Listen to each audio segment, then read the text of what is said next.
You're listening to the We Are Libertarians podcast network. Find all of our shows at wearelibertarians.com. This episode is brought to you by MeUndies. Underwear drawers are like the Wild West. You never know what you're going to pull out or what shape it's in. So upgrade your collection with the buttery soft comfort of MeUndies. MeUndies' signature fabric is as soft as a warm hug from your favorite sweater. Plus, it's breathable and oh so comfy, making it ideal for all-day wear. Get 20% off your first order, plus free shipping at MeUndies.com/Spotify with code SPOTIFY. That's MeUndies.com/Spotify, code SPOTIFY. This episode is brought to you by Shopify. Creating really great retail experiences with multiple stores, teams, and workflows is tough. But with Shopify's point-of-sale system, you can do it across thousands of locations without complexity. It's a unified command center, bringing together in-store and online operations so customers can shop how they want, and staff have the tools to close every sale. Check out shopify.com/special offer and create the best retail experiences without complexity. The debate came and went, but will it make a difference? 93 WIBC, it's the Rob Kendall Show, brought to you by Garage Doors of Indianapolis. Thanks for joining us. Happy Sunday. Play along on Twitter at Rob M. Kendall. Yes, the vice presidential debate was Wednesday night, and look, if you talk to a lot of people who are somewhat neutral, right? And that's pretty hard to find in our business these days. Pretty much everybody's one side or the other. But what neutral observers I saw, or at least people that pretend to be neutral, I think the consensus was that Mike Pence was the winner. Not by a whole lot. It wasn't a repeat, if you will, of his 2016 performance against Tom Kaine. But the general consensus was Mike Pence did the better job in terms of tone, style, laying out the case, etc. All of that being said, the question now is, does it make any difference? And that is a question that has long been asked, certainly in the television era of the vice presidential debates and the vice president themselves. Does the vice president move the needle? And I don't think that there's any doubt in 2016 that Mike Pence played a key role in Donald Trump's victory from the standpoint of he was able to reset that race in his debate with Tim Kaine. Trump was widely believed to have lost, by whatever standard you go by, the first debate. Hillary had all the momentum. Pence came out in round two, and it was a clear victory for Mike Pence against a very crazy Tim Kaine. And from there on in, it was pretty much all Trump. He had the momentum, and he was able to right himself in the future debates.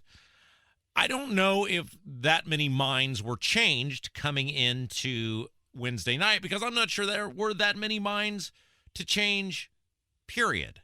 And wanted to play you one of the highlights of the debate because, look, Pence is one of the most skilled debaters I've ever seen. He's one of the most disciplined politicians I've ever seen. He is incredibly good at staying on message. While there are many things of his actual governance that I disagree with and the way he ran the state of Indiana, there's no doubt when it comes to message, discipline, articulating a message, he is one of the best, not just now in the country, but one of the best that's ever lived. He's incredible at it, and he was that on Wednesday night in terms of not being roped into talking about things he didn't want to talk about, getting the messages out that he wanted to talk about, and making sure that people knew the points. He hit the points that he wanted to make sure people were aware of and walked away from. Look, I actually took over the WIBC Twitter account on Wednesday night, and I asked this question, if it were Pence running against Biden, how would Pence be doing? And then I haven't checked it here recently, but at one point it was overwhelming. Pence would be doing better than Trump. And we'll get into that in a little bit. But I want to play this clip. It was right out of the gate. A great zinger from Mike Pence on Kamala Harris. The reality is when you look at the Biden plan, it reads an awful lot like what President Trump and I and our task force have been doing every step of the way. I mean, quite frankly, when I look at their plan that talks about advancing testing, creating new PPE, developing a vaccine, it looks a little bit like plagiarism, which is something Joe Biden knows a little bit about. That was Mike Pence right out of the gate on Wednesday night, and he was talking about what has been clear to most people for a long time. Joe Biden doesn't have a plan on coronavirus. He doesn't have an actual plan to make things better that's really any different than what Donald Trump has done. You can mask mandate all you want. What are you going to be doing, sending in the FBI to enforce it? People know that's a joke. Joe Biden doesn't have a plan, and Mike Pence did a really nice job of pointing that out. There's only so much the federal government can and should do. You want to blame what's going on with coronavirus, look at the governors. You want to blame what's going on with coronavirus, specifically look at the blue state governors. The vast majority of deaths have happened in these blue states. Governors that don't know what they're doing, they're unqualified, and as a result, the decisions they've made have been disastrous for their people. And it's not because they didn't do enough, it's what they didn't work. And I thought he did a phenomenal job of laying that out. Pence was really good, too, in terms of trapping Harris and really staying focused on the things he wanted to talk about, not letting her get away. One moment came when he talked about the plan, which is very clear, the plan that Harris and Biden have and the left has to pack the Supreme Court. They know they can't win on this issue, so they're going to change the rules in the middle of the game, and Pence did a great job of not letting Kamala Harris off the hook. Take a listen. I think the American people really deserve an answer, Senator Harris. Are you and Joe Biden going to pack the court if Judge Amy Coney Barrett is confirmed? I mean, there have been 29 vacancies on the Supreme Court during presidential election years, from George Washington to Barack Obama. Presidents have nominated in all 29 cases. But your party is actually openly advocating adding seats to the Supreme Court, which has had 9 seats for 150 years, if you don't get your way. This is a classic case of if you can't win by the rules, you're going to change the rules. Now, you've refused to answer the question. Joe Biden has refused to answer the question. So I think the American people would really like to know, if Judge Amy Coney Barrett is confirmed to the Supreme Court of the United States, are you and Joe Biden, if somehow you win this election, going to pack the Supreme Court to get your way? I'm so glad we went through a little history lesson. Let's do that a little more. In 1864... Well, I'd like you to answer the question. No, Mr. Vice President, I'm speaking. I'm speaking. Okay. In 1864, one of the, I think, political heroes, certainly of the president, I assume of you also, Mr. Vice President, is Abraham. And so she goes on to meander and weave some incoherent story about Abraham Lincoln, which was full of falsehoods. And look, he was the winner. And again, for those of you who know me, I'm not a huge fan of Mike Pence, not a huge fan of his policies. I worked under him. I don't think the substance of his policies match the rhetoric of his speeches. Again, all of that said, though, he is a phenomenally disciplined politician. He is great on message. He is a great speaker. Probably learned how to do that here on this very radio station, which he worked at for quite a while. And he was on full display on Wednesday night. He was the winner. Now, again, does that move the needle? I'm not sure that it does, because I think so much. I think a lot of it in 2016, there was a lot of people who had already made up their mind at this point. But I think there were a lot of people who could be swayed because Hillary Clinton was so unlikable. Trump, not the most likable guy in the world either, but I think there was such a just a profound hate for Hillary Clinton that I think there were a lot of people who could be swayed that were looking for a reason to vote Trump.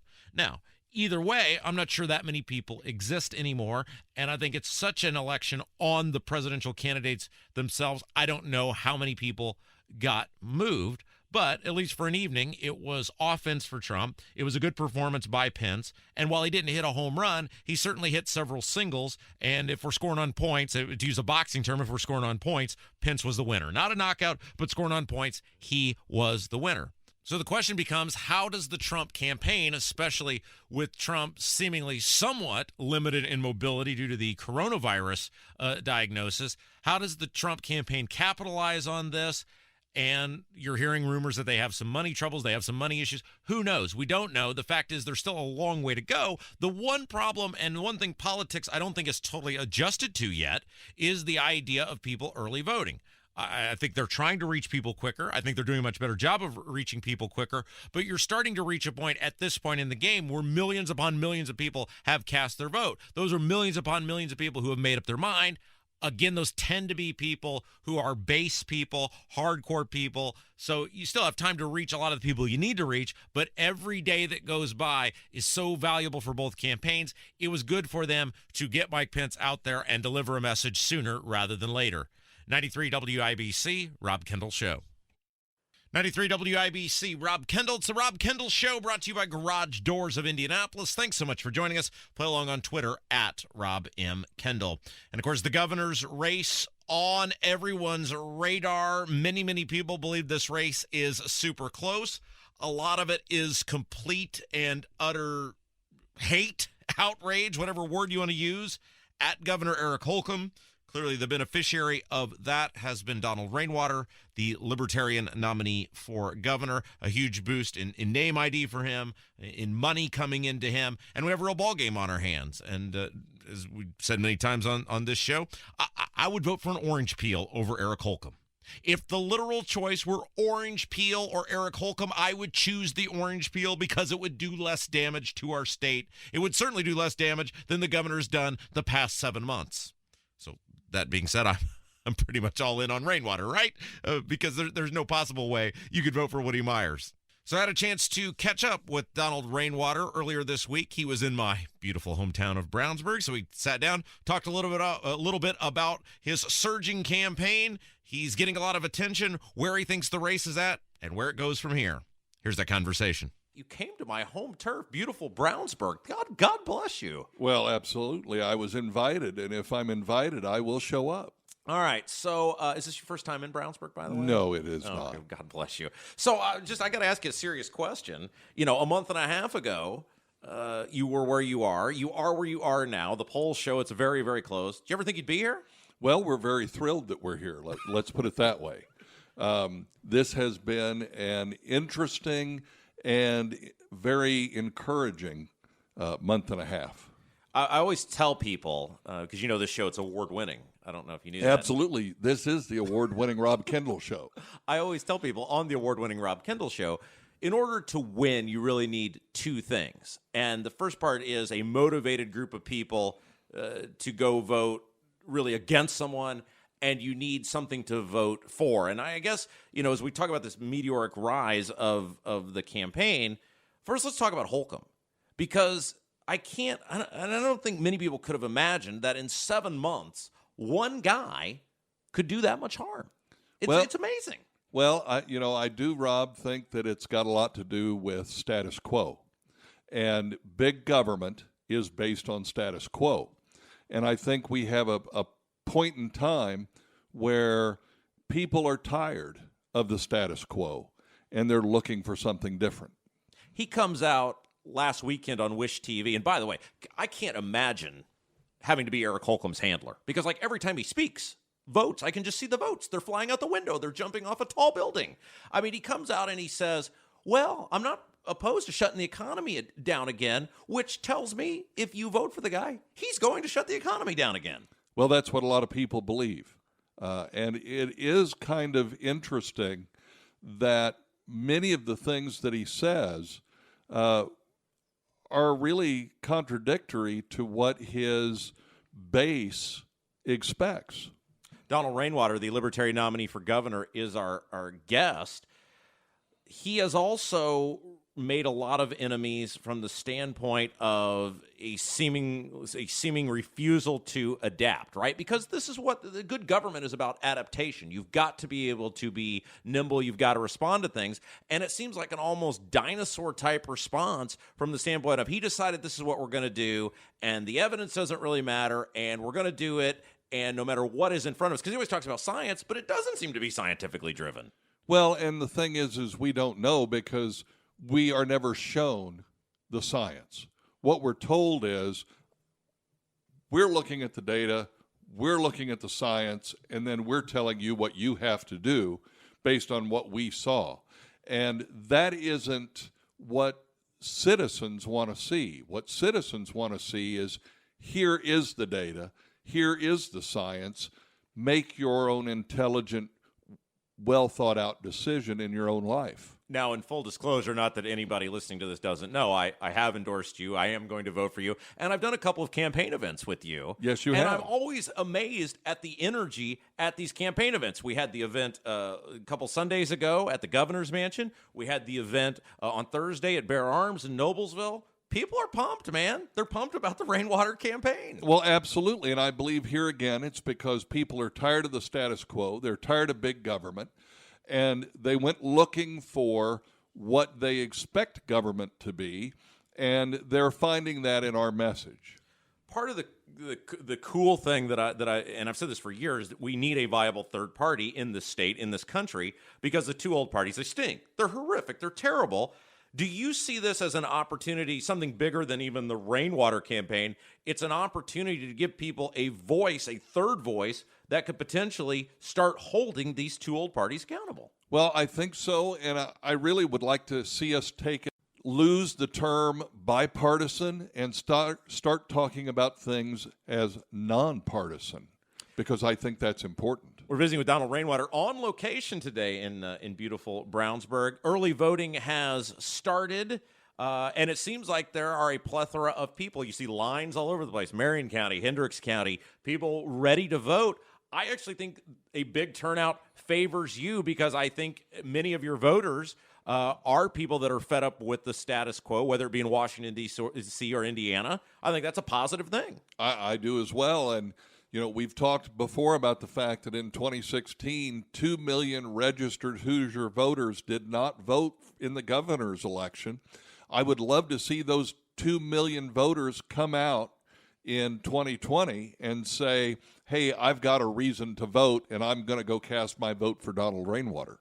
So one of the biggest things in politics is, can this guy or girl win, right? Especially when it's a third party. Well, yeah, because the whole Holcomb campaign now is, well, if you vote for Rainwater, it's going to enable Myers to get in there. You want to address that, the idea, because that's their campaign strategy now. Yeah, Holcomb's a turd. Yeah, Holcomb's awful. Yeah, he's done all these horrible things, but you don't want Myers in there. You want to address that? Well, I think it's very simple. First of all, if you look at the math, if I get more votes than the other two candidates, I win.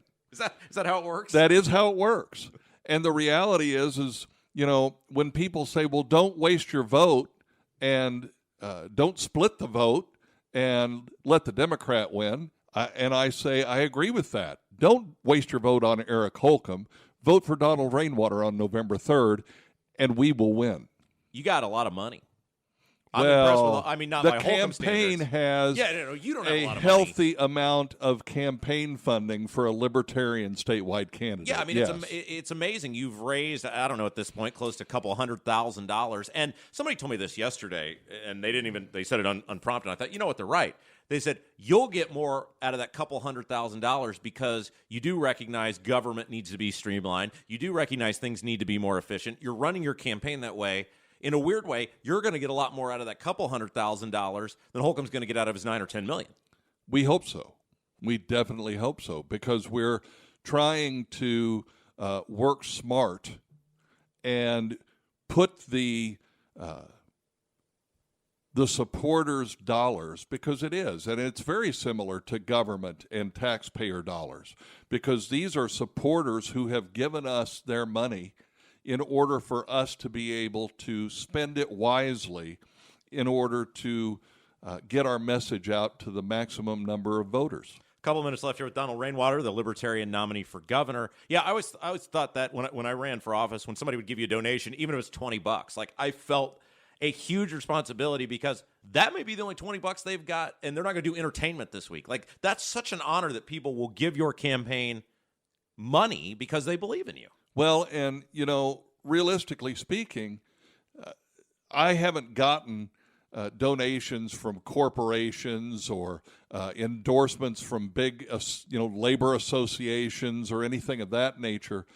These are our citizens, Hoosiers, who send me notes and say, hey, I can't donate a lot, but I want to donate this $20.20 because I want to change in 2020. And it is a tremendous, awesome responsibility. And to be very honest with you, it does really, really weigh on me. We want to do the right thing by the voters and the supporters, because you're right.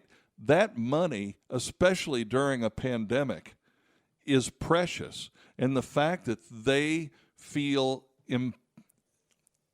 compelled to spend that on their government's future is really important. So I've made this offer for 3 weeks. I think we're going on 4 weeks now. I made this offer because I have a fascination with campaigns, and door knocking to me is incredibly interesting. I worked for U.S. Senate campaign several years ago, and it was fascinating how, the professional campaigns, they have the spiel you're supposed to give at the door, right? They've got the thing. Whatever the person's topic of interest is, here's what you say.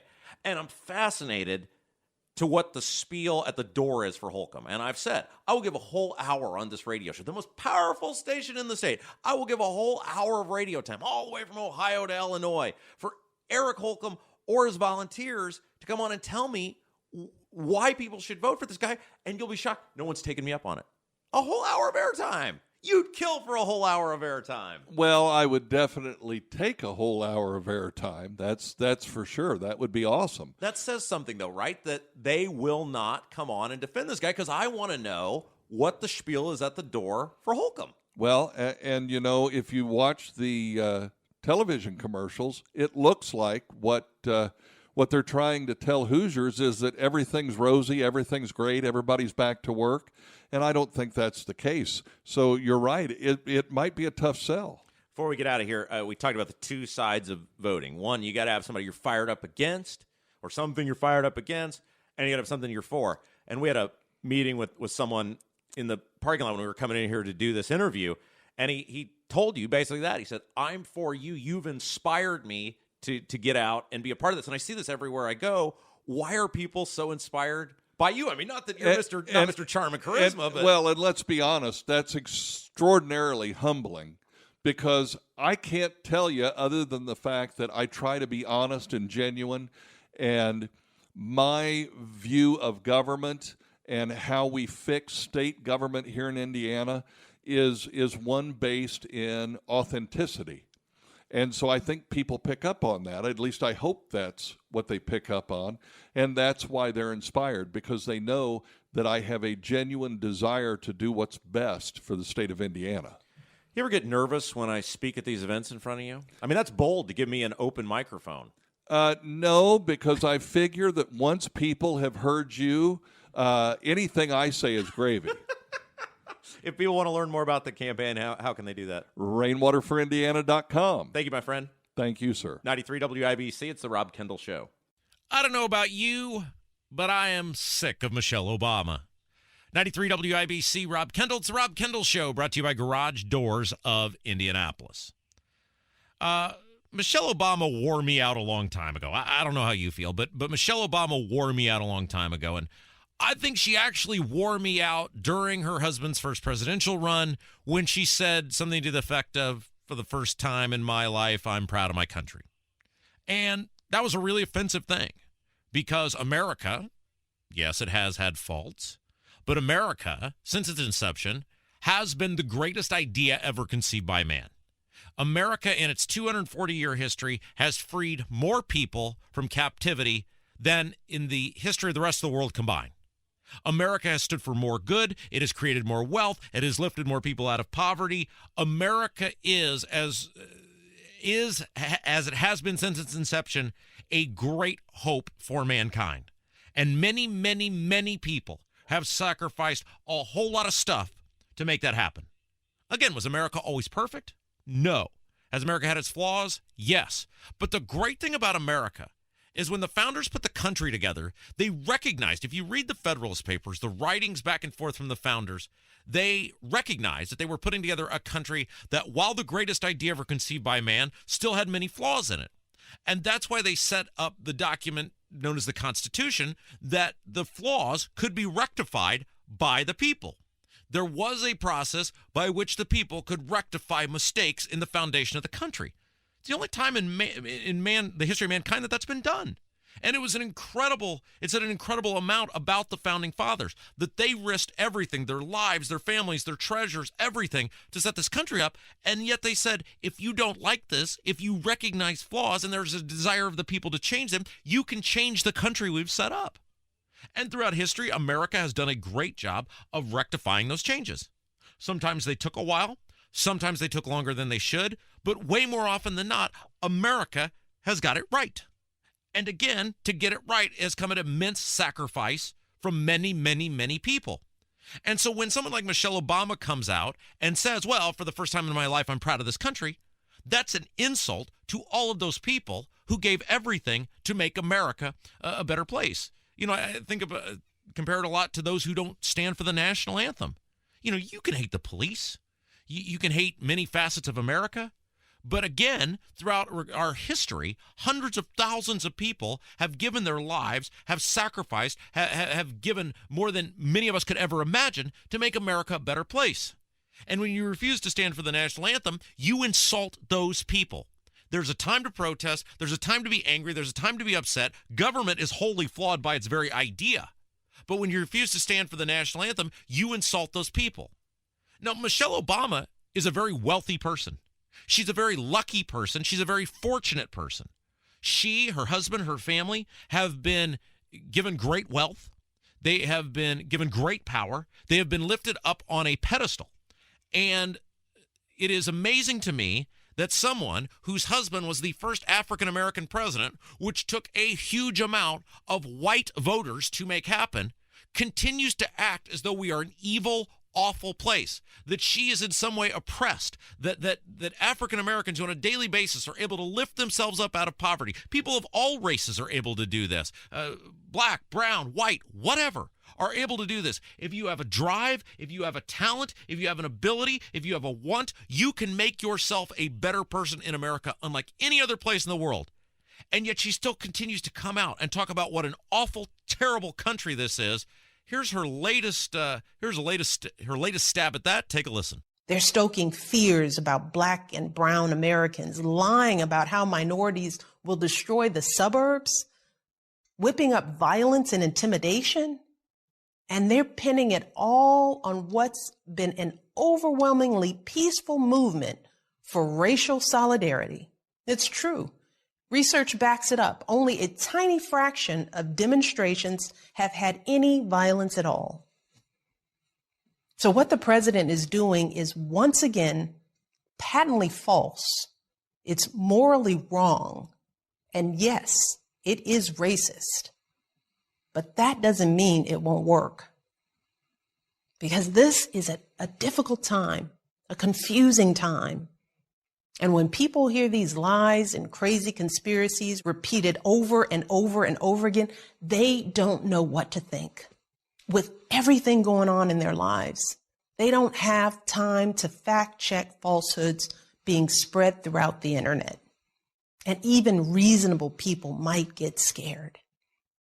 And the one thing this president is really, really good at is using fear and confusion and spreading lies to win. Michelle Obama going after the president and in the process taking another dump on the country. That's what she does. That's what she's done since her husband was running for president. She hates Donald Trump. She hates conservatives. She hates anyone that doesn't go along with her. To the point where we just heard that verbal diarrhea in which she tries to act like there's no violence, looting, or rioting going on in this country. I'm just going to take a look out the window here at 40 Monument Circle. There's still a whole bunch of stuff boarded up. The Punch Bowl Social right down the street. I just went for a walk earlier. It's still boarded up. You think they did that for fun, Michelle? You think they boarded up their windows for fun? You think the Monument Circle, the Soldiers and Sailors Monument, dedicated to people who gave their life for the betterment of this country, mind you, they got defaced? Just accident? I imagined that? Portland, Seattle, Chicago? Well, that's just not going on. What are those, holograms? Figments of our imagination? She's completely full of crap. Look, you're entitled to not like Donald Trump. You're entitled to not like his policies. You're entitled to think he's not been a good president. But when you come out and you say things that are just blatant falsehoods, and they're falsehoods not because she doesn't know what's going on, she knows it's going on. Don't kid yourself. She knows what's going on. She just is not a fan in many facets of this country. She's not a fan, and she is willing to do or say anything to fundamentally change America because in 8 years, I guess her husband, who was in charge of everything, didn't fundamentally change it enough. It's pretty amazing, right? Your husband ran the country for 8 years, yet you still talk about what's wrong with this country. Why didn't he fix everything? Same thing about Joe Biden. Joe Biden's been in the government for almost 50 years.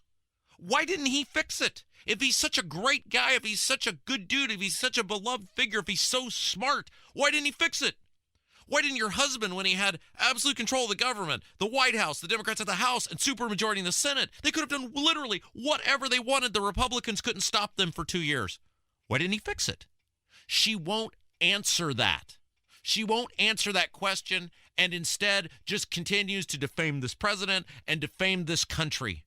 It's really sick, and it's really sad. But it's what we've come to expect from a person who is only proud of their country when her husband ran for president. 93 WIBC, Rob Kendall Show. So where do we go from here? 93 WIBC, Rob Kendall. It's the Rob Kendall Show, brought to you by Garage Doors of Indianapolis. Now, I know what you're thinking. We normally save where do we go from here for this final segment of the show. And that is true most of the time. But coming up next hour, we've got a really special hour. We're going to have a guy named Claude Wood and his wife, Linda, are going to be here, along with Chris Spangle from the We Are Libertarians radio network. And we're going to give them a whole hour. And you guys know I normally don't do this, but this topic is so interesting and so important, we're going to spend a whole hour on it. Claude's daughter, Rachel, died in the prison system in the state of Indiana. And the folks who ran the prison healthcare system was a company called Corizon, a private system, the private company that ran the prison healthcare system in the state of Indiana. And Claude's story about the health care his daughter allegedly received, and it's currently playing out in court, which we'll get to, and there's a lot of evidence to back up the things that he is saying, is unbelievable. And many, many people have accused Corizon, an entity that is funded by us, the taxpayers, of doing really horrible, awful things. And that's a story in and of itself. But the other part of that story is that Corizon, for a while, was run by Dr. Woody Myers. And, of course, Dr. Woody Myers is now the Democrat nominee for governor. And Woody Myers is a rich dude. He's a wealthy guy. I got zero problem with that. But not a lot is known about how Woody Myers made his money. And one of the things Woody Myers did to make money was run Corizon. And so we're going to talk about that next hour. I've spent a lot of time banging up on Eric Holcomb, as you know, and that's one of my favorite hobbies. But we haven't spent a lot of time talking about Woody Myers, and Corizon, and the company that he ran is a big part of his past. And so we're going to have Claude in here along with his wife, Linda, to talk about their story. Now, in fairness, Woody Myers became CEO of Corizon after that event. The event we're going to talk about had happened, but there are many, many allegations about Corizon that are very scary. And we as taxpayers have the right to know about what's going on with the prison healthcare system, things we pay for. So we're going to talk about that. That's coming up all next hour. So we're going to spend the final segment this hour talking about where we go from here. Look, we are entering go time in election season. It's amazing, right? How rapidly the electoral system, the electoral system, the way we elect people has changed. I mean, I can remember when I first started voting, and that's been, what was that? That's 18 years ago now. I am getting old. But 18 years ago, when I first started voting, there really wasn't much of an early voting at all. I mean, it existed in some minimal form, I believe, but the vast majority of people still went and voted on Election Day. And so you always used to talk about, well, nobody really starts making up their mind until 2 weeks inside of the election. And so you always start to see the ads really running 1st of October because that's when people started paying attention. It's not a thing anymore. People are certainly making up their minds, and in many cases, they're already voting. Millions upon millions of people across the country are early voting. We've seen it here in Indiana that tens of thousands, hundreds of thousands of people probably by now have already cast an early ballot. So we're in the go mode, right? Like whatever election interests you, whatever is at the top of your ticket, or maybe you got multiple ones at the top of your mind, whether it's president, whether it's governor, attorney general, you got U.S. House races, whatever it is, you're in go mode. If you're motivated to fundamentally make change for this state, now look, you know me, my theory is on this, that the current governor's got to go, that he's proven he's incapable, he's unqualified, he doesn't know what he's doing, he's reactionary, and he's beholden to other people because he knows his limitations. And he's done some really horrific and awful things to our state, to our economy, to our people, and he's got to go. And so to me, the only viable option is Donald Rainwater, the Libertarian. But whatever election it is, and we talked a little bit about this on Where Do We Go From Here last week, whatever that election is, whether you're most motivated by the president of the United States, even though Indiana's probably a safe state, if that motivates you, if you're somebody in the 5th Congressional District and you're motivated to say, hey, we got a tight race here, we need to get Victoria Sparks across the finish line. Whatever the race is, or races, hopefully plural, You need to start taking action and taking action now. Emailing your friends, text messaging your friends, social mediating your friends. I think that might be a word I made up. That's another old guy word I made up there. You're social mediating your friends. Whatever it is, you got to do it. And you've got to start. Because every day that goes by, you're missing an opportunity to sway people. You'd be amazed at how many people just go to vote for president and then kind of half-heartedly, if at all, pay attention on the rest. And especially in the down ballot races, the people that you could reach, if you're just willing to take the time to tell them about whoever or whatever office or candidate or whatever that you're fired up about. You know, if you're for Victoria Sparks, just tell people, hey, when you go vote for Trump, you know, if you know somebody's a Trump fan, give Victoria Sparks a look. We need her in Congress. If you're governor, if you're concerned about the race for governor and you think Holcomb's got to go and you know people are voting for Trump, hey, give Rainwater a look. You know, Holcomb doesn't line up with Trump. School board, whatever it is. By the way, lots of school board races on the ballot this year, and school board is so important when we're starting to see this with all of the social justice crap. We played a lot of it on this radio station over the past month or two that's being shoved down kids' throats. Whatever it is, if you are concerned about it, if you're motivated to go vote, if you're motivated enough to go vote, like getting other people to vote are freebies, right? You're clearly, if you're motivated enough to go vote, you care about stuff.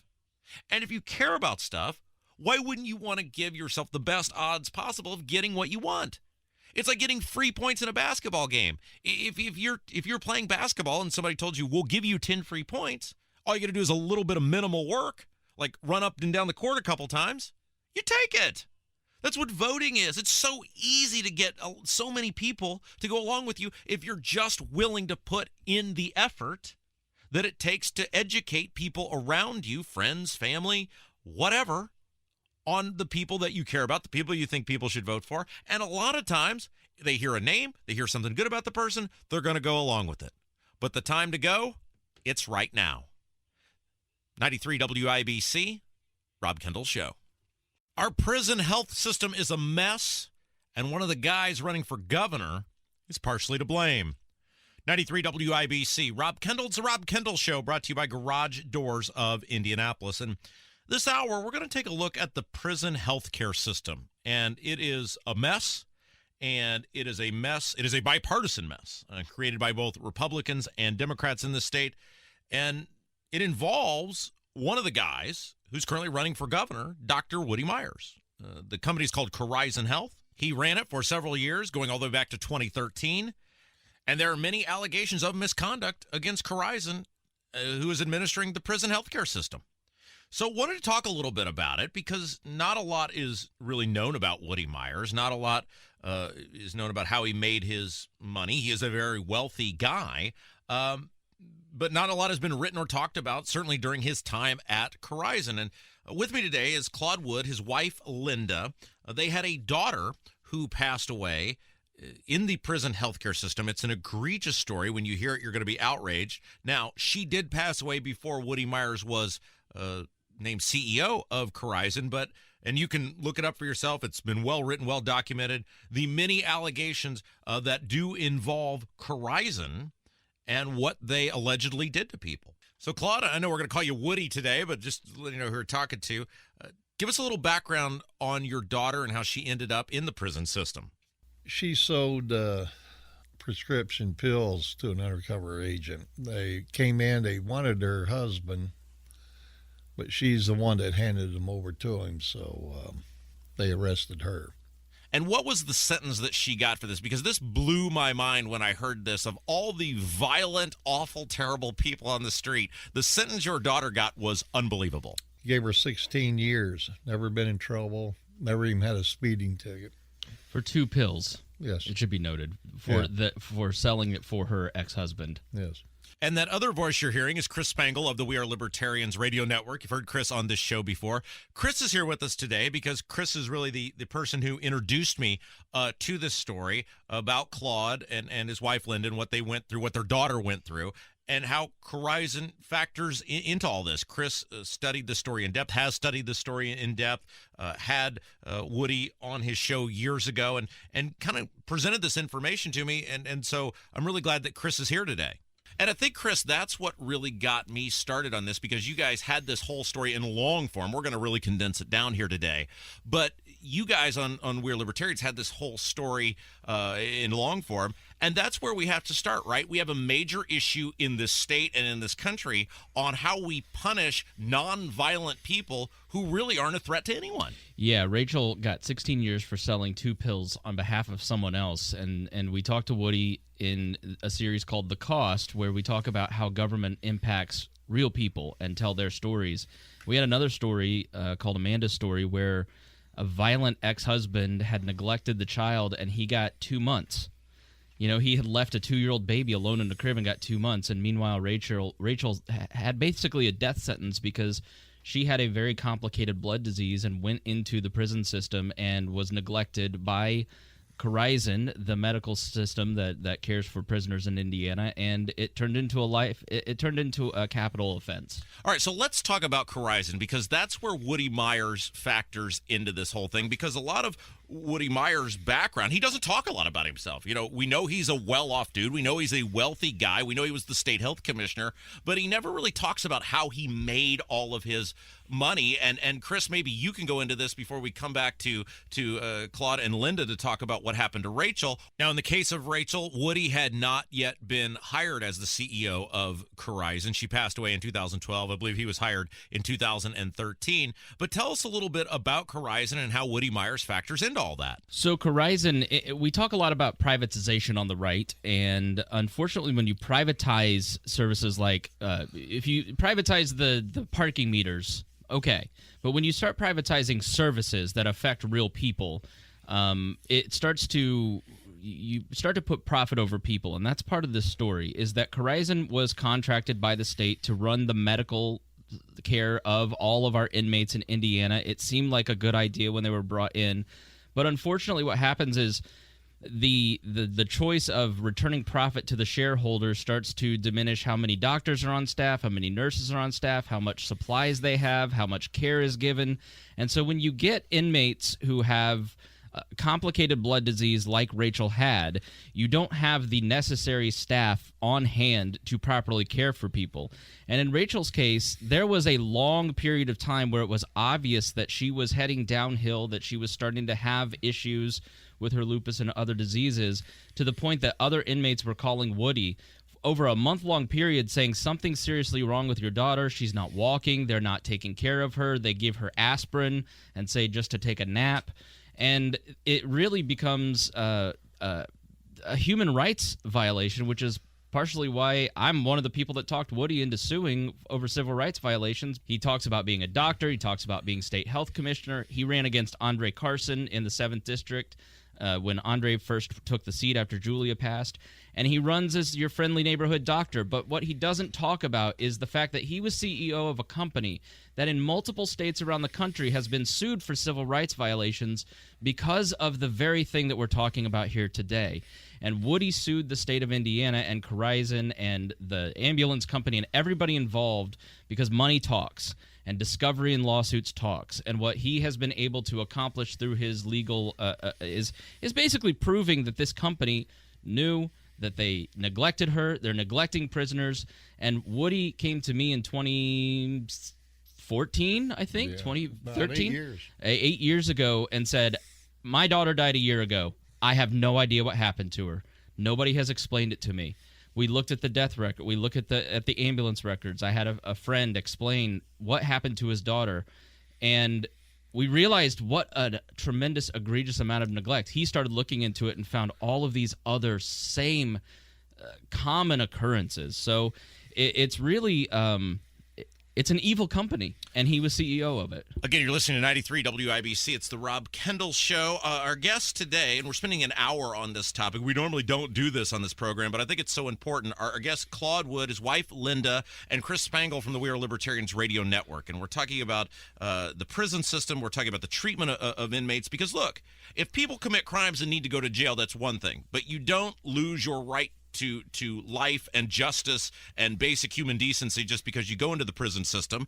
And primarily, and we're not going to lie, this is to the forefront now. Other media outlets have covered it because Woody Myers, who's running for governor, ultimately became the head of this company. And so, Woody, if you would, real quick, just give us a little bit, the very high level of what you went through with your daughter, the multiple times you had no idea where she was, no one could give you an answer, and how basically this Corizon system left your daughter needlessly for dead. Some inmates called Rachel's mother and told her they took her out in an ambulance. So the mother called me, and I started contacting the prison down in Madison. That's where she was an inmate at? Yes. Okay. Yeah.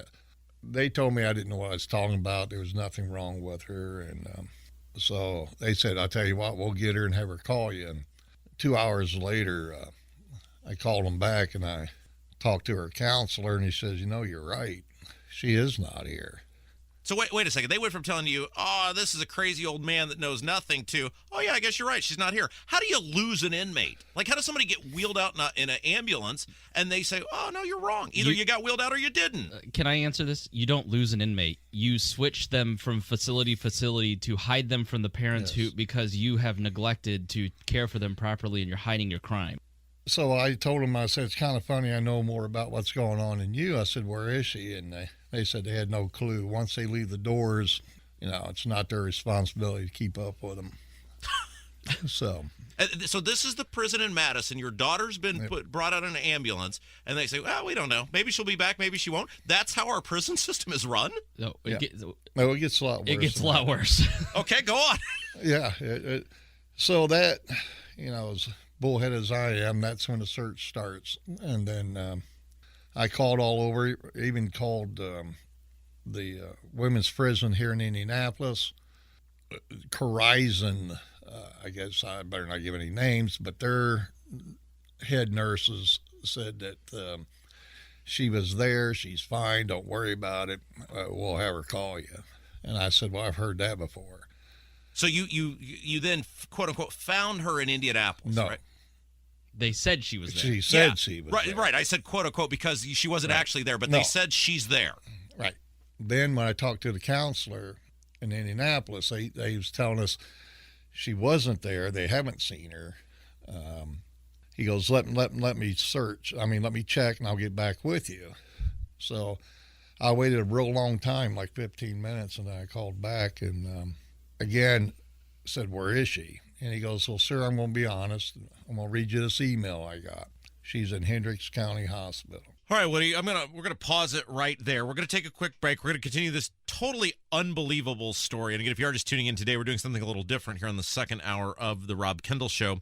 We're talking about healthcare in the prison system, and specifically, we're talking about the healthcare administered to inmates by a group called Corizon Health. And we're telling one specific story today here with Woody and his wife Linda, and just the horrific and tragic death that their daughter Rachel suffered. Chris Spangle from the We Are Libertarians Radio Network here as well. And again, we're focusing on Corizon because Woody Myers, who is the Democrat nominee for governor, at one point was the head of Corizon. And so you need to know what's going on. You have the right to have this information, and this is a great opportunity for you to learn a little bit about what has taken place. 93 WIBC, it's the Rob Kendall Show.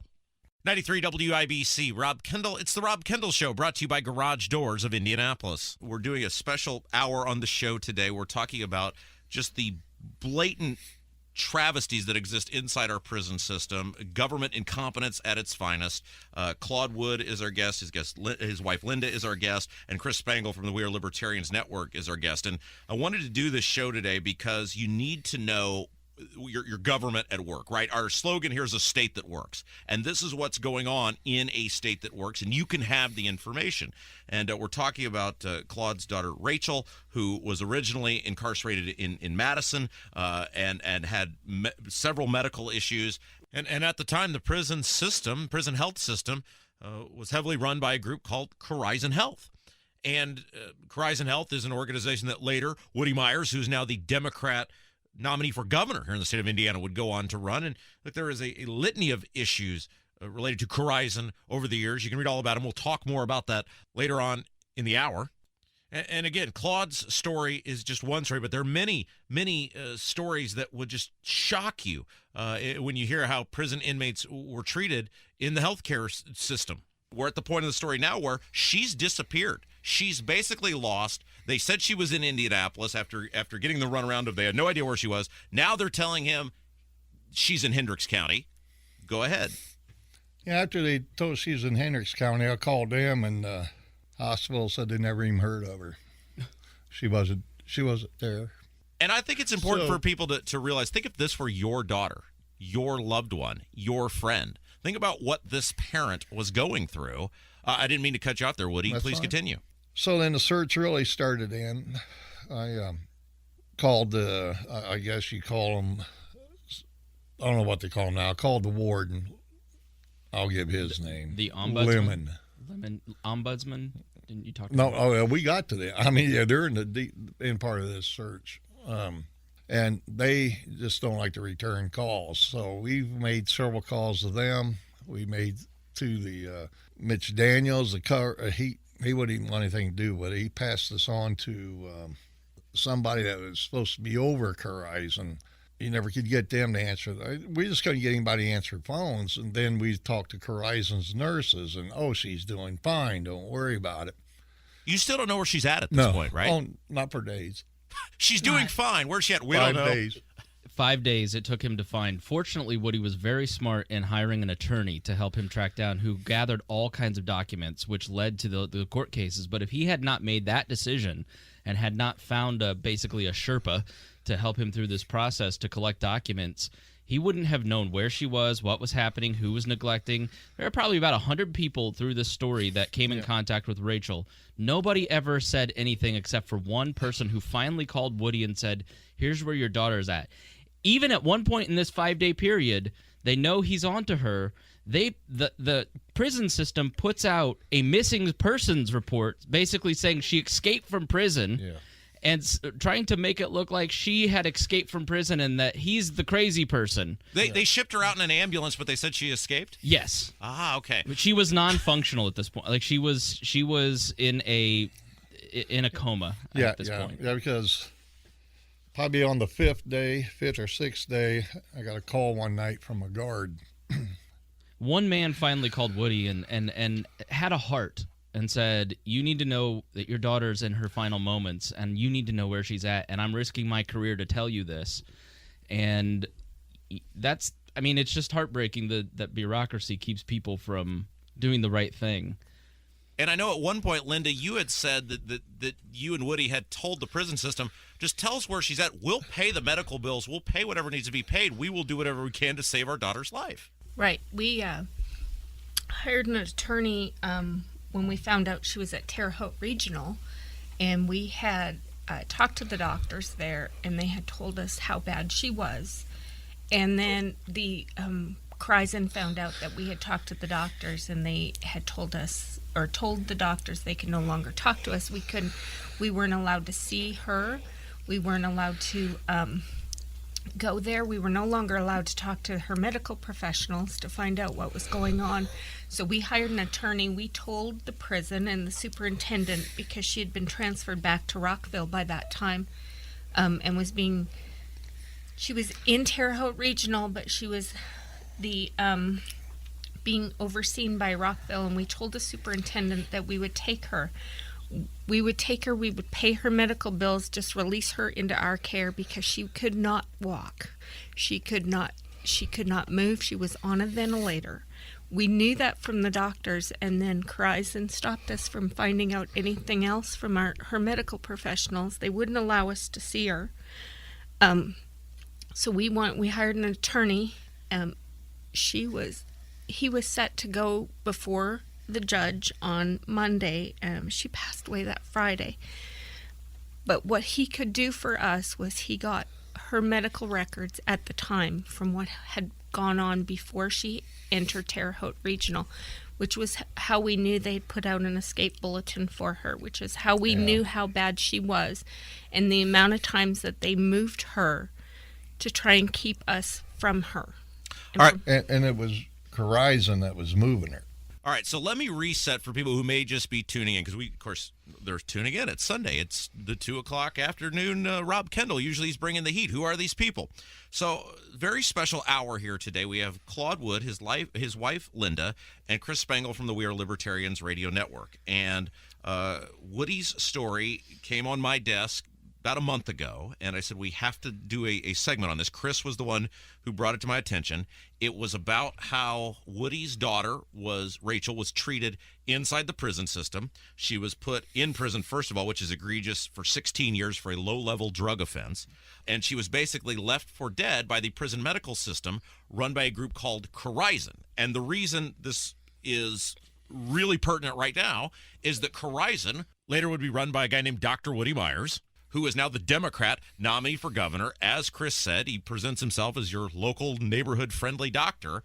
And Woody Myers is a really, really rich dude, and he didn't get it by being state health commissioner. So I feel you have a right to know, because little is known about him, about, in part, how he made his money and what he did while he was running this company. Because there are many stories about how Corizon allegedly mistreated inmates in the prison system after Rachel's death. That's why you're hearing these different voices today. Now, when we come back, I'm going to, and it's going to be really brave of Woody and Linda, we're going to ask them to talk about these final moments, about how they found out their daughter passed and what they're doing now to try to get justice, not just for their own daughter, but other people who have been treated so poorly by the prison system. You're listening to 93 WIBC. It's the Rob Kendall Show.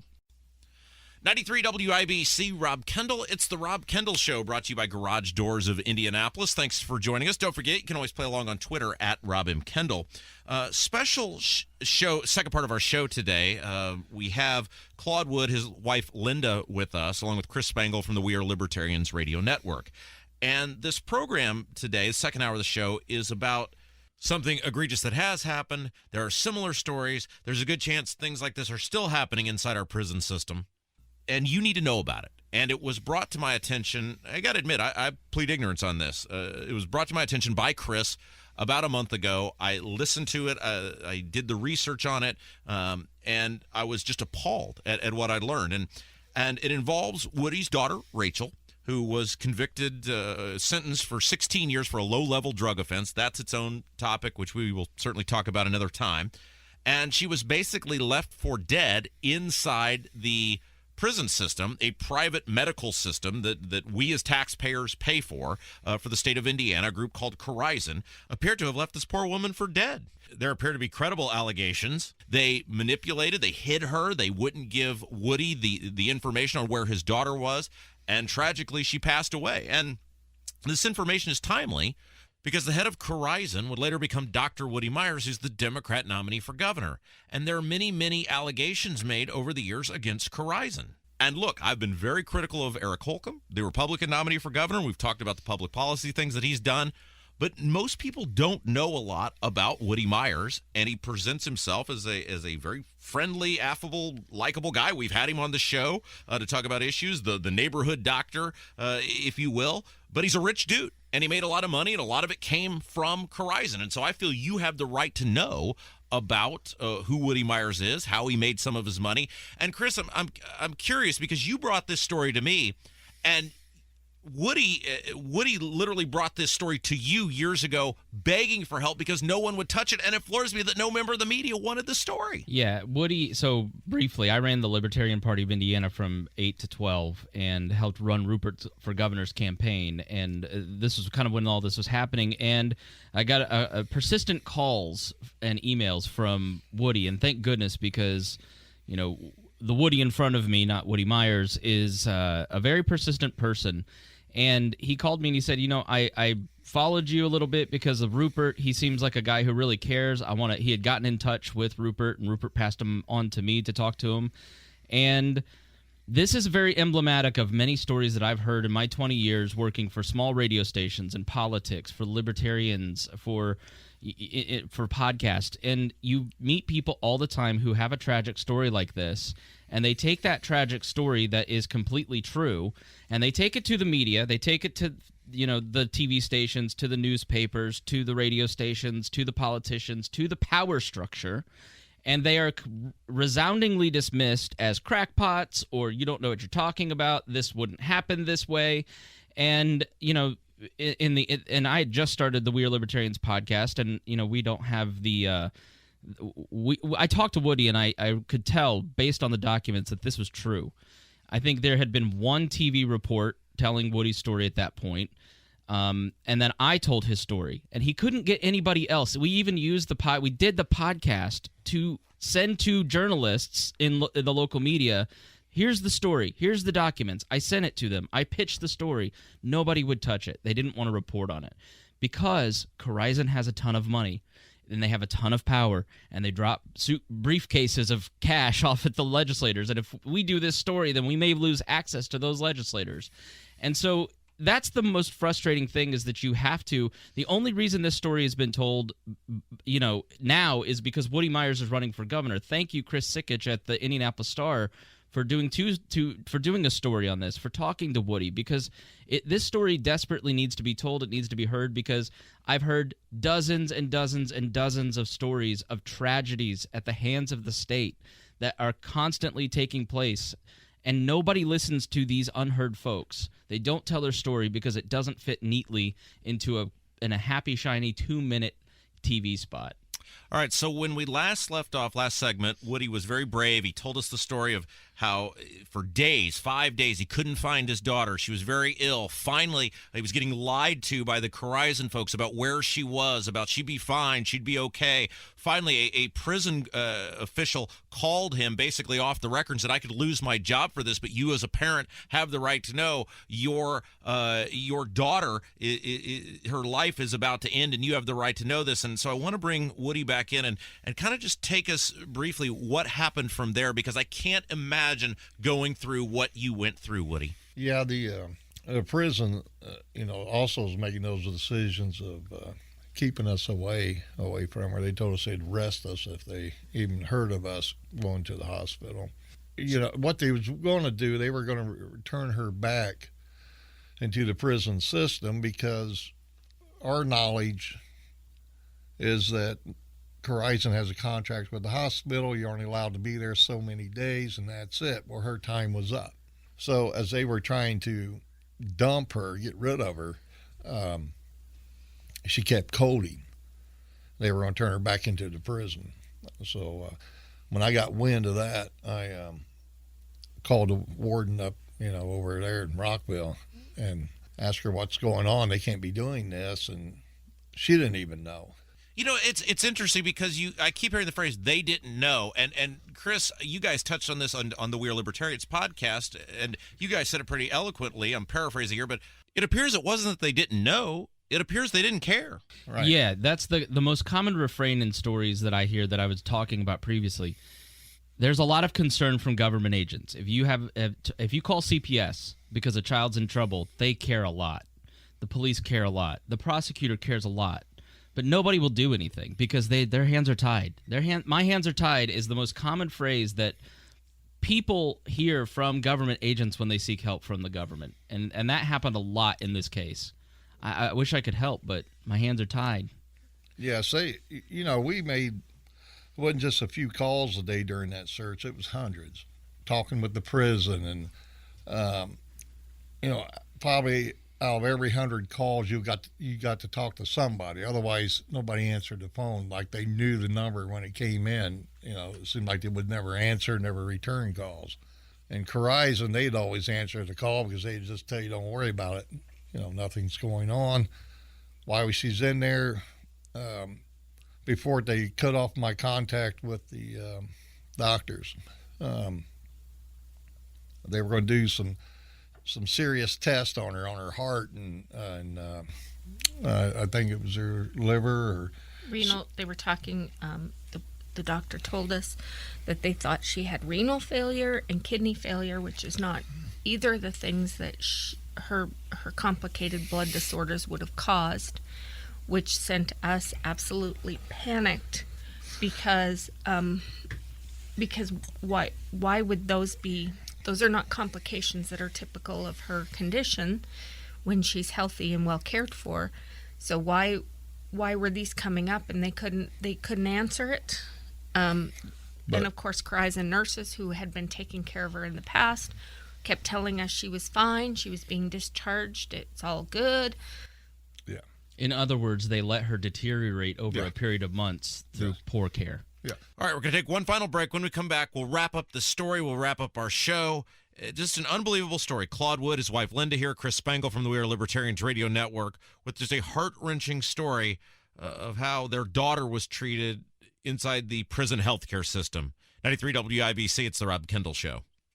93 WIBC, it's the Rob Kendall Show, brought to you by Garage Doors of Indianapolis. Wrapping up our second hour today. It's been really an incredible story with Claude Wood, his wife Linda, Chris Spangle of the We Are Libertarians Radio Network. Claude's daughter Rachel died in the prison system, the healthcare system run by a group called Corizon. Of interest now because the former head of Corizon was Dr. Woody Myers, who is the Democrat nominee for governor. Now, he did become the head of Corizon after these events took place, but there are many, many allegations over the years of mistreatment against Corizon. And Chris, the story ends, or it's not over yet, it's still going because Claude, or Woody as we call him, basically said, I'm not going to take this, and he took it to court. It's a huge part of why Woody wants people to hear his story and understand this, because he doesn't want it to happen to other people, because he's been fighting tooth and nail for 8 years, and part of suing was basically, what I told him is, he's like, I don't want to sue because I don't want to look greedy. I don't want to look like I'm trying to make money. And I said, Woody, the only way that you're ever going to know what happened and who was responsible is if you sue, because money talks. They're never going to tell you. They clearly aren't going to tell you what happened until you force them to tell you through the discovery process, through lawsuits. And Woody and I started contacting lawyers. He had one lawyer who was just, if you think all lawyers are competent, hire lawyers. No offense, Abdul. Woody had one lawyer who just drug his feet and almost cost him his ability to file anything because he wasn't communicating, he wasn't telling. Now, Woody is one of the most persistent people I've ever met, and he is dogged in his pursuit of everything. Flaming Wood BBQ, look him up, best barbecue man because of that doggedness. But, you know, Woody, we sat down with several attorneys. You hired several attorneys, and you've had problems through the last few years with attorneys, and they take all the settlements, they take all the stuff, but it's the only way you've been able to understand exactly what happened and who was responsible was the actual legal process. Right. So what did you come to know? What have you learned from this legal process about what happened to your daughter? If you can, I realize that's a very complicated question to surmise in a couple of minutes, but if you can, what did you find out exactly what happened? Neglect. They didn't care. No, and neither did the system. The system didn't care. You'd have to see the pictures of her body. Her body was 90% rash, butterflies. And they just give her ointment, not knowing that was part of her blood disease. But anyway, they didn't care. And money's more than life itself. That's with your politicians as well, because I spoke with Chris. I said, how can I change? And because I know nothing about politics, how can I do this? And he told me, well, first of the year, you go down to the State House, and all them senators in this little group, you take the story to them. I said, they're not going to let me in there. And he goes, yeah, they will. They'll let you in there. They'll let Spangle in there. They got to let you in. Yeah. So he told me the room number and what time this was going to happen. So guess who interrupted their poor little meeting? And I found out they don't care either. They don't, and I was so surprised. They didn't care. They just, oh yeah, we're going to do something. We'll have a meeting with you in an hour. So we had that meeting in an hour. Then they give me this line of things that we're going to do, and that's the last we ever heard of them. And Woody, what do you know? Do you know what state senator it might? I think it was. I think I know who it was. And she was out of South Bend. Yeah, I chose her specifically because she had a reputation of being a caring representative. But what I have found is that you are a stranger that shows up.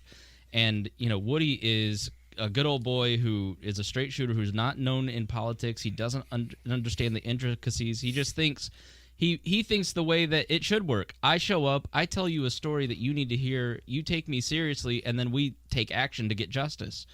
And what Woody has found is that unless you have a lawyer with a briefcase of cash behind you, even the most empathetic state senator isn't going to really take you seriously because they don't believe you. And this is so true because these are the things, now not this specific case, but these are the things I have been saying on this radio station for 4 years because I worked for the state of Indiana and I got the hell out of there because I saw what it was and I saw how it operates and I saw the exact same thing that happened to Woody. Now, it wasn't life or death, the stuff I was dealing with, but it is true about how they deal with people and how they treat people and how, look, you got to call it what it is. The Indiana Republican Party runs everything in this state. They have supermajorities. They have the governor's office. Everything that I've been saying on this radio station in one case is right here. And it's part of why I wanted to bring this in today because this is a real world. It's not tax policy. It's not the thing, a lot of things we talk about. It's life and death. And this is who's running your state and you have a right to know it. Until people listening to this program who care about people like Woody and people like Rachel start to care, start to pressure their representatives, start to pressure the media, and have a peaceful revolt, this will never change. Because if you don't listen to Woody and you don't take it seriously and you don't put pressure on power, none of this ever changes, and this story gets replicated 100 times a day, 1,000 times a day, and it's happening. And you have to look at the ugly parts of the system and what it produces, and that's why this story is so important to tell, because this is real pain, and Woody and Linda have gone through absolute hell for 10 years because not enough people cared that should have cared. Where are we at in terms of the lawsuit? Because you've made some news here recently about moving forward. Just kind of give us where we're at in the lawsuit. Okay. We sued for wrongful death and malpractice. We won that case. That case never even went to the medical board. So now we're into the civil rights. Our lawyer made a mistake and it got thrown out, all of it. So we brought in other lawyers that did an appeal, and we won the appeal. They brought everybody back into it, and then, you read what the appeal judges, their opinion was on this, 43 pages. And Rob, that was the first time that he could get in the papers, was when the system itself had a ruling in the appellate court. Then the newspapers felt that, this is validated by the state, so it's worth telling his story. Yeah. All right, so any idea when we're going to actually have that trial? Because I think that could be actually a really landmark moment in the history of the state of Indiana. July 26th. All right, next year. Yes. And there are other civil rights violations that have been against Corizon. Oh yes.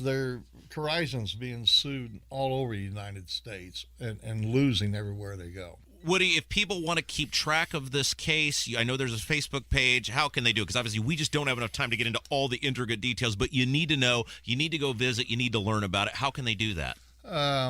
Justice for Rachel's on Facebook, or they can, they can contact me, on Facebook, Claude Wood, or, that'd be the best way. Claude, Linda, Chris, thank you so much for being with us today. And we did this second hour a little different than we normally do, or a lot different than we normally do, the Rob Kendall Show. But I thought this story was important to tell.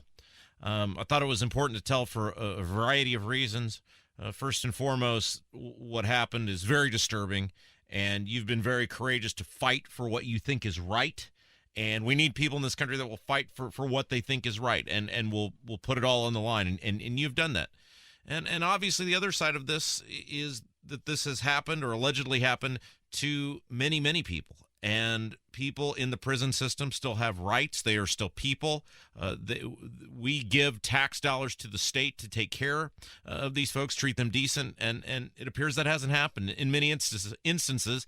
And even though this specific case happened before Woody Myers was the head of Corizon, he's running for governor, and there are many allegations while he was running Corizon that bad things happened. So there are many reasons we touched on it today. I thought it was very important. Hope you enjoyed it. Thanks for listening. 93 WIBC, Rob Kendall Show.